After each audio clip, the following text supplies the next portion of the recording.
This week, the good and the great have gathered in Davos for yet another World Economic Forum.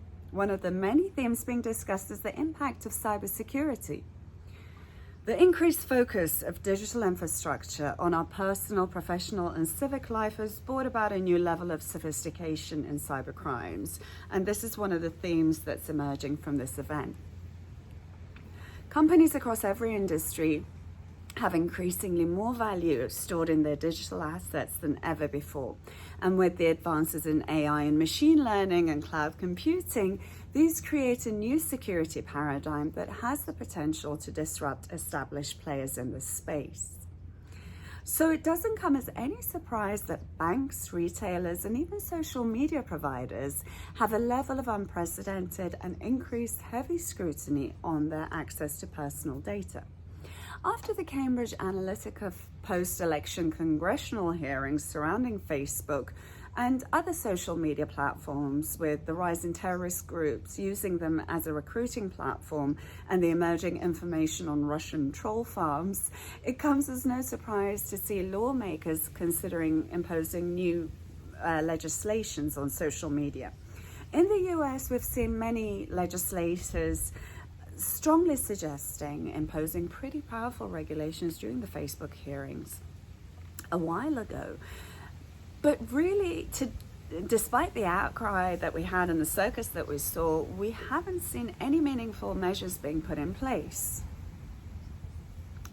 So historically, when a crisis hits, there's always a lag effect of regulatory oversight. It's only once the tide goes out do we look for people to blame.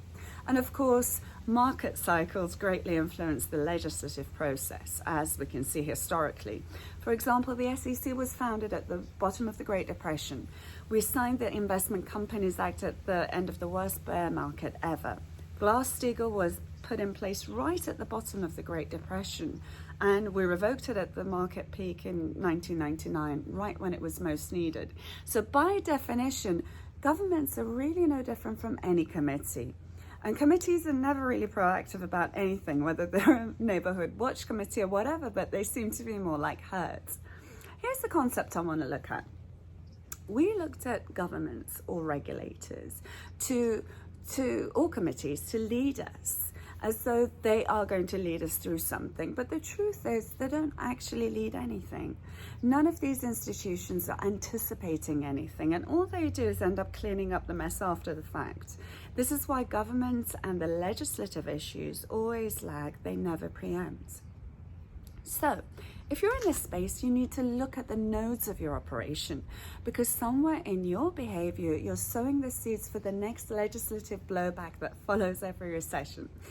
So this is a good time for you, if you're a creative thought leader inside these groups, these type of businesses, to start anticipating where it's going to be and what is it that you're doing that's likely to provoke the greatest social media backlash that can manifest in you ending up in front of some open committee of some sorts.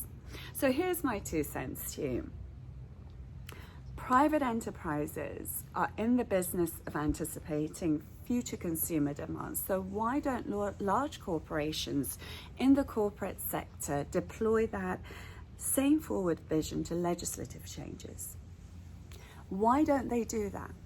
Embedding compliance in their technology is an anticipatory move. Compliance has to be a predictive, anticipatory component to their regulatory technology.